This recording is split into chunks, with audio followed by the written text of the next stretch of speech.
In France and witnessed the carnage there. I would like to say that she didn't suffer. Truth is, I have no idea. I just know that I'm all that me kids have. Poor little bleeders. How are your children after losing their mother? They were smaller then. The only good thing about this is my Ellen didn't bring them with her that night.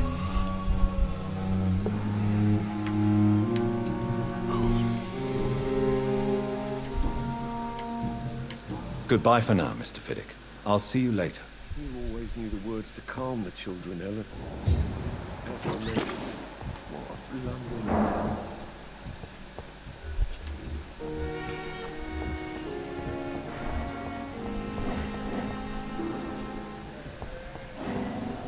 Thelma Howcroft said she was being watched by vampire hunters. Where are they hiding?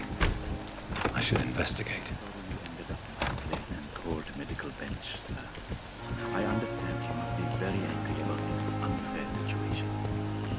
I managed to arrange to have you buried in the same mass grave as your wife. It's locked, all right.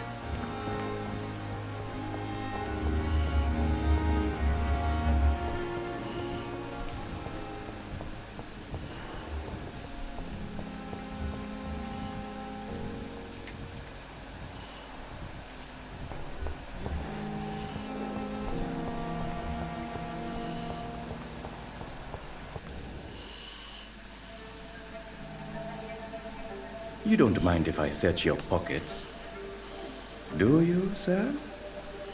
You won't need any of these anyway. I'm not stealing from you, mister. I'm only redistributing your belongings to people who need them more than you. You see, no one has claimed your body, sir, so it would be such a shame to bury you with your valuables. I will not forget you, sir. And I thank you for your generous donation.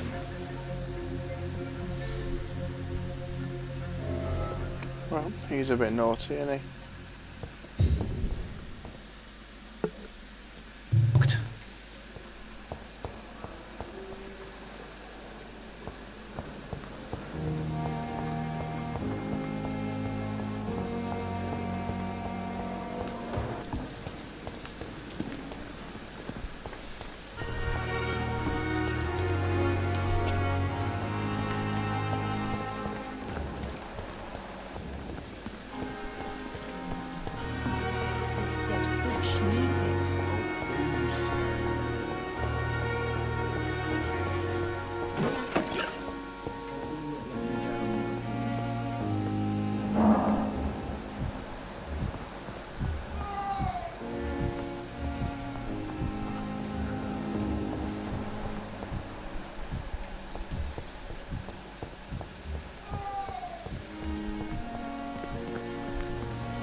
Good evening.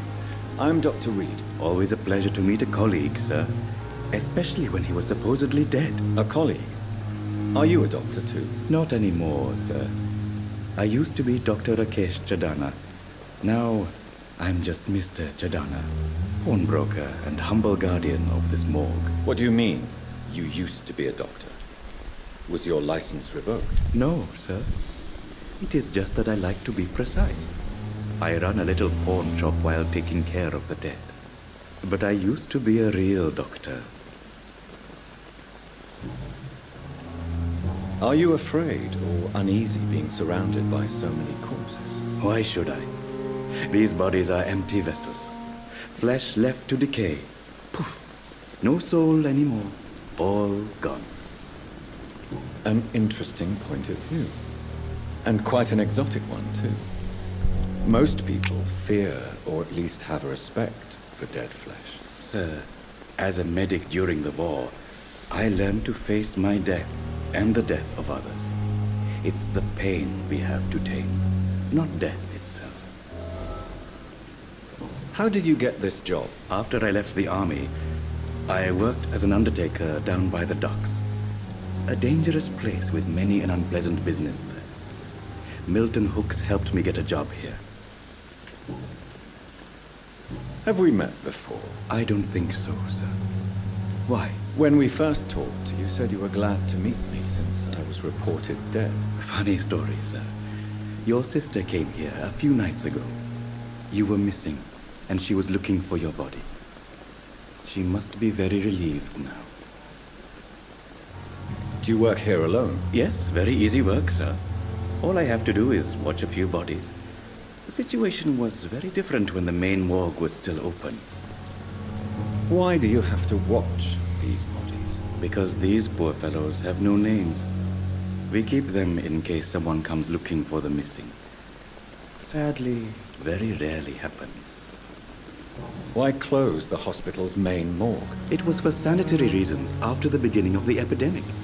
Cadavers had to be moved to the nearest mass grave.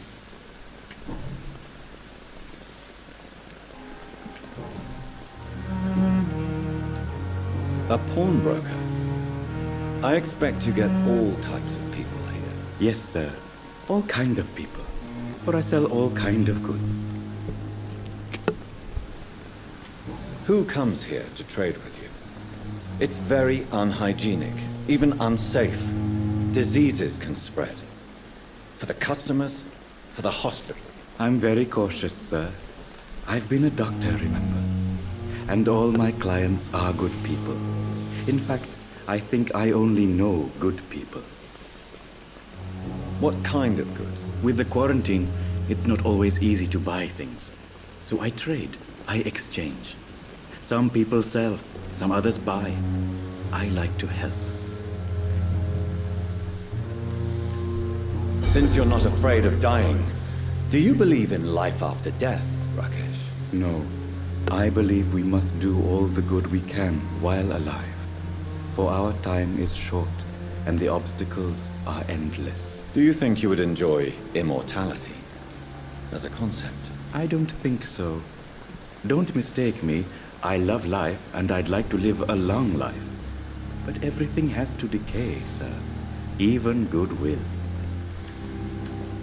Do you really believe goodwill cannot last? As I said, sir, everything decays. If I was to never die, goodness, I would be bored or worse. And I like to be helpful, sir. Quite depressing, wouldn't you say? Yes, but the good news is we'll all die before losing our humanity, sir. So you're ready to die? No, I am not. I don't fear death, for I won't see it. What troubles me is the pain my death will inflict to those I know. You're a wise man, Mr. Chidana. No, Dr. Reed, I am a foolish man. But I like to think otherwise. How dare you steal from the dead, Rakesh? Is that what your pawnbrokers is really about? These people are dead, sir. What they possessed could be useful for the living. And I'm sure they would agree if they could speak.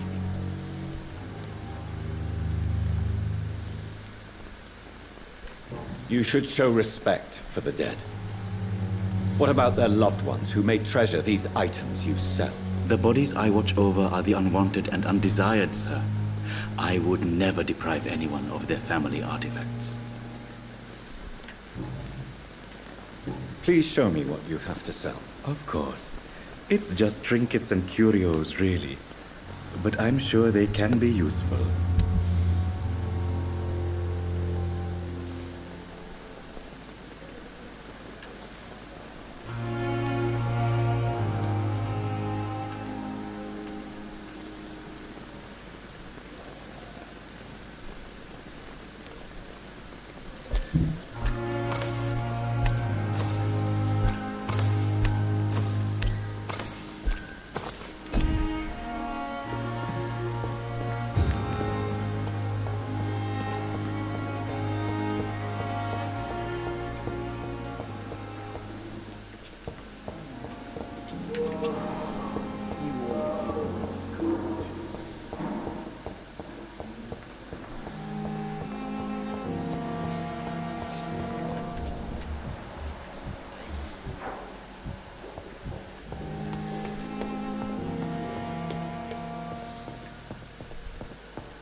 Evening, Edgar.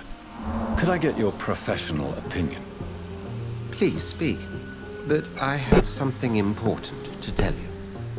This strain of flu, it's very different from the one I saw in Europe. It's downright peculiar. Really? What makes you say that?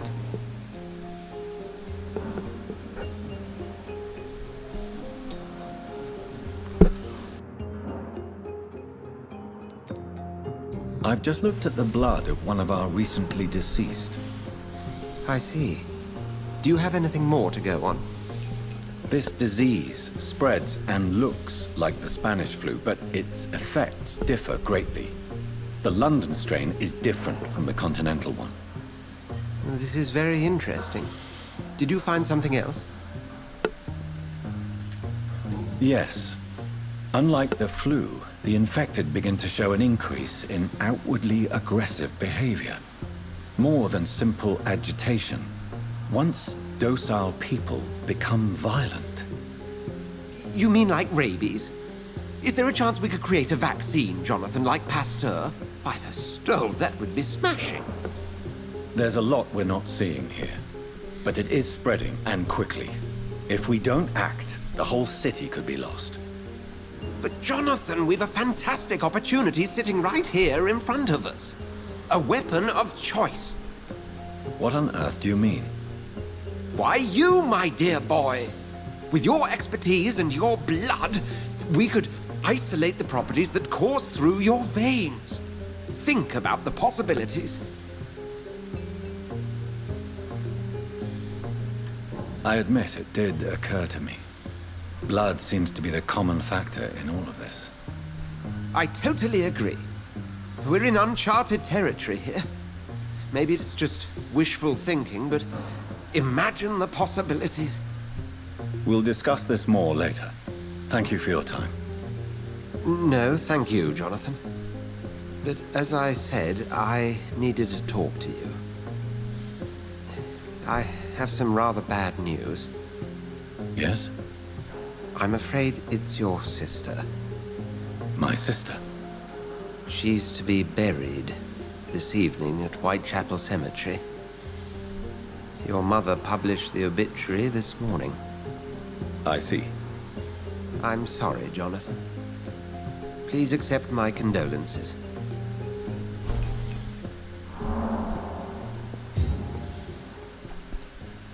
I need to talk to you, Edgar. Please do so.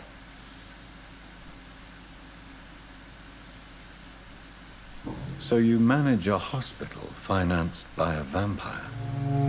Yes, Pembroke was founded by Lady Ashbury. She's also our largest donor.